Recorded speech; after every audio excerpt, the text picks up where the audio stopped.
तेनालीराम की कहानी में आज की कहानी है तेनालीराम और नीलकेतु की कहानी। एक बार राजा कृष्णदेव राय के दरबार में नीलकेतु नाम का एक व्यक्ति आया।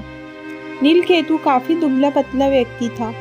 वो दरबार में पहुंचा और राजा कृष्णदेव राय को बताया कि वो नील देश से आया है और सभी वो विश्व देखने के लिए यात्रा पर निकला है। उसने राजा को ये भी बताया कि सभी जगह घूमने के बाद वो राजा के दरबार में पहुंचा है। ये सुनकर राजा कृष्णदेव राय काफी खुश हुए। फिर राजा ने उसका स्वागत विशेष मेहमान के रूप में किया। राजा द्वारा किए गए सम्मान और सत्कार को देखकर नीलकेतु काफी खुश हुआ। उसने राजा से बोला, महाराज, मैं उस जगह के बारे में जानता हूँ जहाँ कई सारी परियां रहती हैं। मैं अपने जादू से उन्हें बुला भी सकता हूँ। ये सुनकर राजा कृष्णदेव राय काफी खुश हुए और बोले, अच्छा, तो इसके लिए मुझे क्या करना होगा?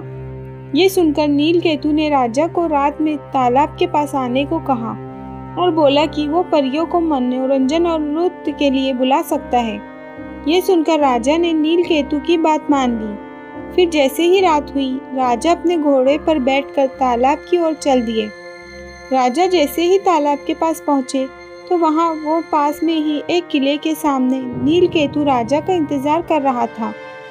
राजा उसके पास पहुंचे तो नीलकेतु ने उनका स्वागत करते हुए कहा कि महाराज, मैंने सारा इंतजाम कर लिया है और सारी परियां किले के अंदर ही मौजूद है। राजा जैसे ही नीलकेतु के साथ किले के अंदर जाने लगे, तभी राजा के सैनिकों ने नीलकेतु को बंधक बना लिया। ये देख राजा हैरान रह गए। उन्होंने पूछा, ये सब क्या हो रहा है? तुम सबने इसे बंधक क्यों बना लिया है? उसी वक्त किले के अंदर से तेनालीराम बाहर आए और उन्होंने कहा, महाराज, मैं बताता हूँ कि क्या हो रहा है। तेनालीराम ने बताना शुरू किया। उसने कहा, महाराज, ये नीलकेतु कोई यात्रा करने वाला नहीं है, बल्कि नील देश का रक्षा मंत्री है और उसने धोखे से आपको यहाँ बुलाया है।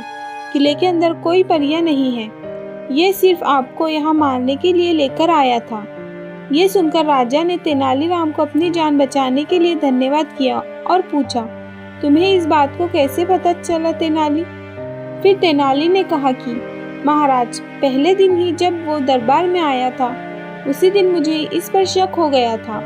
इसके बाद मैंने इसके पीछे अपने साथियों को जासूसी के लिए लगा दिया, जिससे मुझे पता चला कि यह आपको मारने की योजना बना रहा था। तेनालीराम की सूझबूझ के लिए राजा कृष्णदेव राय ने उन्हें धन्यवाद दिया।